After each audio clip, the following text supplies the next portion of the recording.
اعوذ باللہ من الشیطان الرجیم بسم اللہ الرحمن الرحیم توکلت علی الحی الذی لا یموت فوض امری الی اللہ ان اللہ بصیر بالعباد وما توفیقی الا باللہ۔ مولا امیر المؤمنین فرماتے ہیں العلم ینجی کا الجہل یردی کا، علم آپ کو نجات دیتا ہے اور جہالت آپ کو ہلاک کرتی ہے۔ علم ہے جس میں انسان کی زندگی ہے، علم ہے جو انسان کو نجات دیتا ہے، جہالت تو بندے کو ہلاک کرتی ہے۔ لہذا ایک اور جگہ پہ مولا فرماتے ہیں جب خدا کسی بندے کو ذلیل کرتا ہے تو باب علم اس پر بند کر دیتا ہے۔ بچی عزیزو، خدا یعنی جب کسی بندے کو ذلیل کرتا ہے تو علم کے دروازے اس پر بند ہو جاتے ہیں۔ پناہ مانگیں، علم جیسا کوئی شرف نہیں ہے، لہذا خوش قسمت ہیں، مبارک ہو آپ بھائیوں کو جو علم کے عاشق ہیں، علم کا شوق رکھنے والے ہیں، دلچسپی رکھتے ہیں، بحث کرتے ہیں، مباحثہ کرتے ہیں، ٹھیک ہے، بڑی بھاگ دوڑ کرتے ہیں علم کے سیکھنے کے لیے، ٹھیک ہے۔ تو آپ بس کمال کے انسان ہیں اگر علم کے پیچھے ہیں، لیکن اگر مثلا علم سے نفرت ہے تو پھر سمجھیے کوئی سمجھے یا نہ سمجھے، ٹھیک ہے، جہالت آدمی کو ہلاک کر دیتی ہے۔ میرے عزیزو موفق باشی، اللہ تعالیٰ آپ کے علم و عمل میں اضافہ فرمائے، میرے سمیت موفق رہیں۔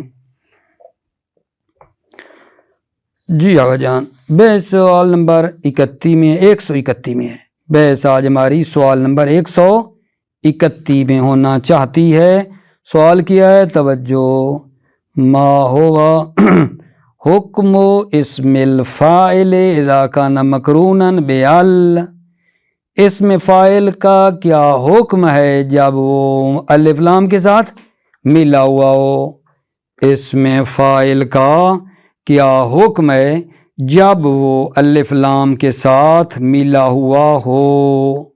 توجہ، جواب، اسم فاعل کے اوپر جب الف لام لگی ہوئی ہو تو جب وہ لازم ہو تو فاعل کو رفع دیتا ہے، اگر اس میں فاعل متعدی ہو تو مفعول بہ کو نصب دیتا ہے، ٹھیک ہے۔ اور جب الف لام کے ساتھ ہے نا تو اس میں کوئی وہ شرط نہیں ہے، بغیر شرط کے ہے، چاہے ماضی کے معنی میں ہو، حال کے معنی میں ہو یا استقبال کے معنی میں ہو نا، جب اس کے اوپر الف لام لگی ہوئی ہے اس میں فاعل تو یہ مفعول کو نصب دیتا ہے، ٹھیک ہے نا۔ اب شرط کے بغیر ہے، ماضی کے معنی میں ہو، حال کے معنی میں ہو یا استقبال کے معنی میں ہو، اس میں کوئی وہ بات نہیں ہے۔ اور ایک بات اس میں آگے یہ ہے کہ اس میں فاعل کا مفعول کی طرف مضاف ہونا جائز ہے۔ کون سا اس میں فاعل پڑھ رہے ہیں بھلا؟ جس کے اوپر الف لام لگی ہوئی ہوگی، اس میں فاعل جس پر الف لام لگی ہو، لازم ہو تو فاعل کو رفع دیتا ہے، اگر متعدی ہو تو مفعول بہ کو نصب دیتا ہے، اور اس میں کوئی شرط وغیرہ بھی نہیں ہے، ماضی کے معنی میں ہو، حال کے معنی میں ہو یا استقبال کے معنی میں مفعول کو نصب دیتا ہے، یہ بھی جائز ہے مفعول کی طرف مضاف ہو۔ ٹھیک ہو گئی بات آقا جان؟ فائدے کی بھی بات کر دیتا ہوں، پھر ترجمہ کر لیتے ہیں۔ فرماتے ہیں یہ جو اس میں فاعل جس کی ہم نے بات کی ہے، فرق نہیں ہے مفرد ہو یا غیر مفرد ہو، اس میں فاعل فرق نہیں ہے، مفرد ہو در مقابل تثنیہ جمع یا غیر مفرد ہو، ٹھیک ہے نا۔ تثنیہ کی نون اور جمع کی نون عمل کے وقت ثابت رہتی ہے، جب اس میں فاعل تثنیہ ہوگا یا جمع ہوگا نا، عمل کر رہا ہوگا تو نون گرے گی نہیں، عمل کے وقت ثابت رہتی ہے۔ جیسے دیکھو ہما ضاربان زیدن، زیدن مفعول ہے ضاربان کا تو کوئی نون گری ہے؟ ہم ضاربون زیدن، زیدن مفعول ہے ضاربون کی جمع کی نون کو گری ہے؟ نہیں گری ہے، ٹھیک ہے۔ البتہ یہ بات یاد رہے کہ اس میں فاعل جب، ٹھیک ہے نا، مضاف ہو، صحیح ہے، اور اس کی نون وغیرہ ہو، اضافت کے وقت اس کی نون گر جاتی ہے، تثنیہ جمع کی نون، سادہ سا مطلب ہے، توجہ کرنا۔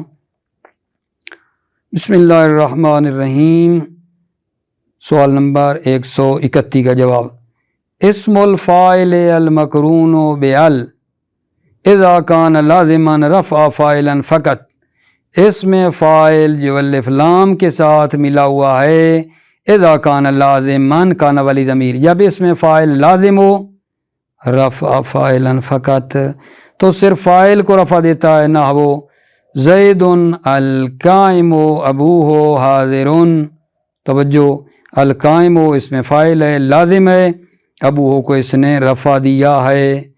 زید القائم ابوہ حاضر، زید جس کا باپ قائم ہے، حاضر حاضر ہے۔ وَإِذَا كَانَ مُتَدِّيًا نَصَبَ مَفْعُولًا بِهِ بِلَا شَرْطٍ، اذا کانا جب اس میں فاعل متدی ہو مفعول بہ کو نصب دیتا ہے بلا شرط، بغیر شرط کے، بریکٹ میں توضیح آ رہی ہے، سواء کان بمعنی الماضی او الحال او الاستقبال، فرق نہیں ہے ماضی کے معنی میں ہو یا حال کے معنی میں ہو یا استقبال کے معنی میں ہو۔ نہ وہ جیسے آنا او کنتو الرجل الحامی الزمارا، ٹھیک ہے، یہ آنا اور کنتو جو ہے یہ آپ اس کو اس طرح بھی پڑھ سکتے ہیں، ایک مرتبہ آنا کے ساتھ یعنی حال اور استقبال کے معنی میں کرنا چاہتے ہیں تو یہ پڑھیں گے آنا الرجل، پھر رجلا نہیں پڑھیں گے، ابھی تو کنتو کی وہ ہے نا رجلا خبر، اس وجہ سے، ٹھیک ہے، جب آنا کے ساتھ اسی جملے کو پڑھنا ہے تو ایسے پڑھو گے آنا الرجل الحامی الزمارا، آنا الرجل میں وہ مرد ہوں، الحامیو یہ اس میں فاعل ہے اور زمارہ مفعول ہے، اس کو نصب دی ہے، حال اور استقبال کے معنی میں ہے حامی۔ آنا الرجل الحامی الزمارہ، میں وہ مرد ہوں جو کیا کرتا ہوں آقا جان، ویلیوز کی حمایت کرنے والا ہوں۔ زمار ویلیوز ہیں، اقدار، اقدار کی حمایت کرنے والا ہوں، فارسی والے کہتے ہیں ارزش ہا، ٹھیک ہے۔ اگر آپ کنتو کے ساتھ پڑھو گے تو یہ ہیں کنتو رجلا حامی الزمارا، میں وہ مرد تھا جو اقدار کی حمایت کرنے والا تھا، کنتو رجلا میں وہ مرد تھا، ٹھیک ہے، جو اقدار کی حمایت کرنے والا تھا، ٹھیک ہے۔ تو عرض خدمت بالآخر یہ ہے آقا جان، چاہے آپ جو ہے نا انا کے ساتھ پڑھو، انا او کنتو، ٹھیک، ماضی ہو حال ہو استقبال ہو جو بھی ہو، دیکھو انہوں نے آقا جان حامی جو تینوں میں کوئی ہو سکتا ہے، ٹھیک ہے، ماضی حال استقبال، تو زمارہ جو ہے مفعول اس کو نصب دی ہے، زمارہ کو نصب دی ہے۔ وَيَجُوزُ أَن يُضَافَ إِلَى مَفْعُولِهِ، اور جائز ہے کہ اس میں فاعل مضاف ہو إِلَى مفعولہ، اپنے مفعول کی طرف۔ فَتَقُولُ أَيْضًا، پس تم کہو کہ یہ بھی، فَتَقُولُ أَيْضًا پس تم یہ بھی کہو گے الحامی الزمار، ایضاً کیوں کہا ہے، جس طرح زمارہ پڑھ سکتے ہیں نا، زمار بھی ٹھیک ہے، تقول ایضاً الحامی الزمار، ٹھیک ہے۔ تو یہاں اچانک بعض بھائیوں کے ذہن میں یہ سوال ابھرے گا کہ بھائی جان آپ نے عوامل میں ہدایہ میں یہ کہتے آ رہے ہو کہ مضاف جو ہے نا وہ الف لام تنوین سے خالی ہوتا ہے، یہ الحامیوں کے اوپر الف لام لگی ہوئی ہے، یہ مضاف ہو رہا ہے زمارے کی طرف، تو یہ مضاف پر الف لام کیسے آ گئی ہے؟ آپ تو یہ ہمیں بتاتے آ رہے ہو رٹا لگا لگا کر کہ مضاف پر آگا جان الف لام نہیں آتی، مضاف پر الف لام نہیں آتی۔ جواب دو، عرض خدمت ہے میرے عزیزوں کہ کبھی کبھی مضاف پر الف لام آتی ہے، آپ کو قاعدہ غالبی بتایا جاتا ہے مضاف الف لام سے خالی ہوتا ہے، سن لو، ابھی مشاہد بھی مل گیا کہ کبھی کبھی مضاف پر الف لام آ سکتی ہے، ٹھیک ہو گئی بات، الحامیوں پہ جیسے آئی ہے، ٹھیک ہے۔ البتہ یہ میرے خیال کے مطابق نا کہ یہ بھی اس بات کو بھی تھوڑا نا اور کرنا چاہیے، کیونکہ اضافت کی دو قسمیں تھیں، ایک تھی اضافت معنوی، ایک تھی اضافت لفظی۔ جب اضافت لفظی ہو یعنی صفت مضاف ہو رہی ہو نا تو اس مضاف کے اوپر کبھی کبھی الف لام آ سکتی ہے۔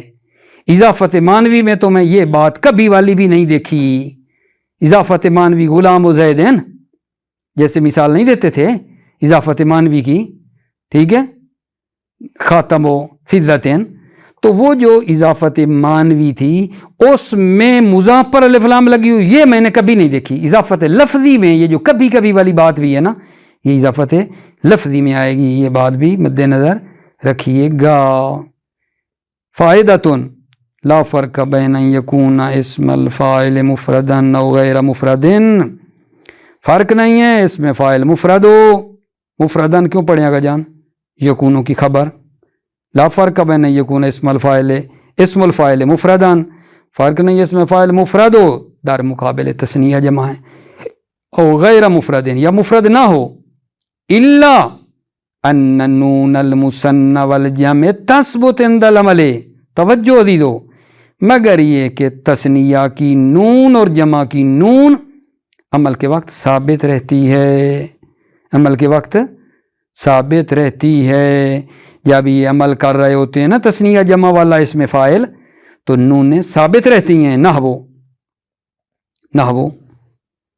ہما ضاربان زیدن، ہما ضاربان زیدن، زیدن کو نصب دیا ضاربان نے، لیکن دیکھو نون تثنیہ کی ثابت ہے، وہ دو مرد زید کو مارنے والے ہیں، ہم ضاربون زیدن، وہ آدمی زید کو مارنے والے ہیں، تو وہ دیکھو یہاں نون ثابت رہی ہے جمع کی نون، وَتُحْذَفُ عِنْدَ الْإِضَافَةِ، اور اضافت کے وقت نون گر جاتی ہے، نہ وہ ہما ضاربا زیدن، ضاربان تھا، وہ دو مرد زید کو مارنے والے ہیں، نون گر گئی، ہم ضاربون عمرن وہم ضاربو عمرن، نون گر گئی ہے، دیکھو اضافت کی وجہ سے۔ کلیئر ہو گئی بات آگا جان؟ ابھی اس سوال پہ توجہ فرمائیے، سوال کیا 132 نمبر سوال دیکھتے ہیں، ما ہوا حکم اسم الفاعل اذا تعدى الى اکثر من مفعول، اسم فاعل کا کیا حکم ہے جب وہ ایک مفعول سے زیادہ کی طرح متعدی ہو، اسم فاعل کا کیا حکم ہے جب وہ ایک مفعول سے زیادہ کی طرف متعدی ہو، پوچھ رہے ہیں کہ بھائی جان اس اسم فاعل کا حکم بتاؤ نا جو اسم فاعل ایک مفعول سے زیادہ چاہتا ہے، ایک مفعول سے زیادہ ہے اس کے، تو پھر اس اسم فاعل کا کیا حکم ہے؟ جواب عرض کروں گا جان، جب اسم فاعل متعدی ہو ایک سے زیادہ مفعولوں کی طرف تو پہلے مفعول کی طرف مضاف ہو جائے گا اور جو باقی مفعول ہیں اسی طرح اپنی نسب پر باقی رہیں گے۔ جب اسم فاعل ایک سے زیادہ مفعول کا تقاضا کر رہا ہے تو پہلے مفعول کی طرف اسم فاعل مضاف ہو جاتا ہے، اور جو باقی ہیں مثلا دو ہیں یا ایک ہے وہ بعد میں کیا آتے ہیں، اپنی نسبی حالت پر باقی رہتے ہیں۔ آپ کہیں گے مثلا دیکھو یہ السخیو کاسی الفقیر صوبن، کاسی اسم فاعل ہے نا، فقیر کاسی دو مفعولی ہے، پہلے مفعول کی طرف مضاف ہوا ہے الفقیر، اور صوبن جو دوسرا مفعول تھا اپنی نسب پر باقی ہے۔ ٹھیک ہو گئی بات؟ خالد مؤلم بکر اخاہ قادمن، مؤلم اسم فاعل ہے اعلما یعلمو سے، ٹھیک ہے، تو یہ جناب علی تین مفعولی ہے میرے عزیزو، بکر کی طرف پہلے مفعول کی طرف مضاف ہو گیا ہے اور دو مفعول اخا اور قادم اس کے اسی طرح اپنی نسب پر باقی ہیں، ٹھیک ہے، یہ بات ہے۔ جب اس میں فاعل ایک سے زیادہ مفعول کی طرح متعدی ہو کیا کریں گے، پہلے کی طرح مضاف اور باقی مفعول اسی طرح نسب پر باقی رہیں گے، اور یہ بھی جائز ہے کہ پہلے مفعول کو نسب دینا بھی جائز ہے، ہم نے اوپر کہا ہے نا کہ پہلے مفعول کی طرح مضاف ہو جائے گا، نیچے فرماتے ہیں ہاں جیسے نسب دینا جائز ہے نا، پہلے جیسے مطلب ہے اس کی طرح مضاف ہونا جائز ہے، پہلے مفعول کو نسب دینا بھی جائز ہے، جیسے یہ دیکھو السخی قاسن الفقیرہ، رے کی بجائے نا فقیرہ صوبن، ٹھیک ہے، توجہ۔ اذا تعدى اسم الفاعل الى اکثر من مفعول، اکثر کیوں غیر منصرف ہے، ٹھیک ہے نا، الہ کو نہ دیکھنا، الہ ٹھیک ہے لیکن اکثر پڑھیں گے غیر منصرف ہو گیا نا۔ اذا تعدى اسم الفاعل الى اکثر من مفعول، جب اسم فاعل متعدی ہو ایک مفعول سے زیادہ کی طرف، اضیف، اذا کا جواب ہے، اضیف الى الاول وبقی ما بعده منصوبا به، اضیف الى الاول، اسم فاعل پہلے مفعول کی طرف مضاف ہو جائے گا، وبقی ما بعدہ، ما بعد مفعول اول، مفعول اول کے بعد بقی ما بعدہ جو باقی ہیں منصوباً بہ، اس میں فاعل کے ذریعے سے کیا ہوں گے؟ منصوب ہوں گے. توجہ فرنا، اضیف الی الاول، یہ اس میں فاعل پہلے کی طرح مضاف ہو جائے گا. وبقی ما بعدہ، پہلے مفعول کے جو بعد والے ہیں وہ باقی رہیں گے منصوباً نسبی حالت پر بہی، اس میں فاعل کے ذریعے. ناؤ السخیو کاسی الفقیر صوباً، سخی آدم سخاوت مند، آدم سخی، کاسی الفقیر صوباً، فقیر کو لباس پہناتا ہے. آدم سخاوت مند نے فقیر کو لباس پہنایا. وخالد معلم بکر اخاہ قادما، یہاں معلم جو ہے بکر کی طرح پہلے مفعول کی طرح مضاف ہے اور اگلے مفعول باقی ہیں. مانا خالد معلم بکر، خالد نے بکر کو باخبر کیا، اخاہ قادم کہ اس کا بھائی قادم ہے، آ رہا ہے. وَيَجُوزُ أَيْضًا نَصْبُ الْمَفْعُولِ الْأَوَّلِ، یجوز ایضاً یہ بھی جائز ہے پہلے مفعول کو نصب دینا بھی جائز ہے. ایضاً کیوں کہا؟ آپ کہیں گے کہ یار ابھی اوپر نہیں کہا پہلے مفعول کی طرف جیسے مضاف ہونا جائز ہے اور اس کو جر دینا نصب دینا بھی جائز ہے. یجوز ایضاً نصب الاول، نصب المفعول الاول، پہلے مفعول کو نصب دینا بھی جائز ہے. فتقول لو، پس تم کہو گے السخیو کاسن الفقیر صوباً، کاسیون تھا، ٹھیک ہے، کاسن اعلال ہو گیا، رامیون سے رامن، کاسن کاسیون تھا، کاسن اعلال ہے. السخیو کاسن الفقیر صوباً، سخی آدم سخی فقیر کو لباس پہنایا، آدم سخی نے فقیر کو لباس پہنایا. اگلا جناب سوال ہے، اس پہ ذرا دھیان دینا لطفاً. کیا سوال ہے جی؟ ماذا یجوز فی تابع مفعول اسم الفاعل، اسم فاعل کے مفعول کے تابع میں کیا جائز ہے؟ یعنی اسم فاعل جب آپ کا آگے اس کا مفعول ہے تو اس مفعول کا جو تابع لائیں گے اس پر کیا اعراب دیں گے؟ اسم مفعول کے تابع میں کیا جائز ہے؟ دوبارہ، اسم فاعل کے مفعول کے تابع میں کیا جائز ہے؟ جواب آگا جان، اسم فاعل کا جو مفعول ہے، ٹھیک ہے، جب مجرور ہو، اسم فاعل کا مفعول جب مجرور ہو تو اس کے تابع میں جائز ہے جر دینا بھی جائز ہے تابع میں لفظ کی رعایت کرتے ہوئے، اور نصب دینا بھی جائز ہے محل کی رعایت کرتے ہوئے، کیونکہ مفعول منصوب ہوتا ہے نا. صحیح ہے یا نہیں؟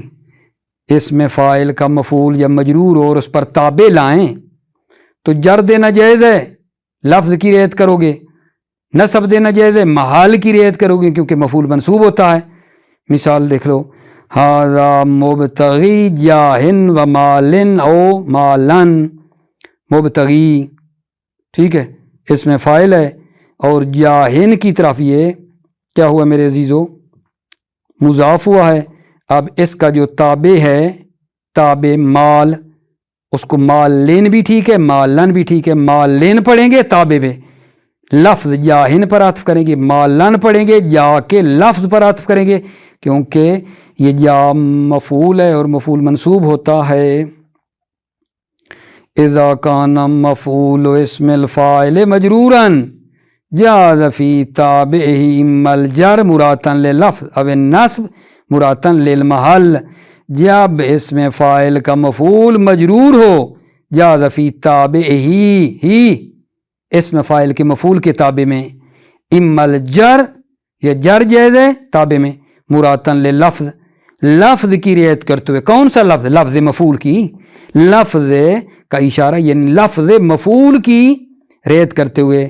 اب نصب یا نصب جائز ہے مراتا للمحل، محل مفعول کی رعایت کرتے ہوئے. فتقول، پس تم کہو گے آقا جان ھذا مبتغن، ھذا مبتغی، ھذا مبتغی جاہن و مالن او و مالن، مبتغی اس میں فاعل ہے، جاہن مفعول ہے، مالن تابع ہے، لفظ پر جاہن کو دیکھا تو مالن، محل کو دیکھا تو مالن.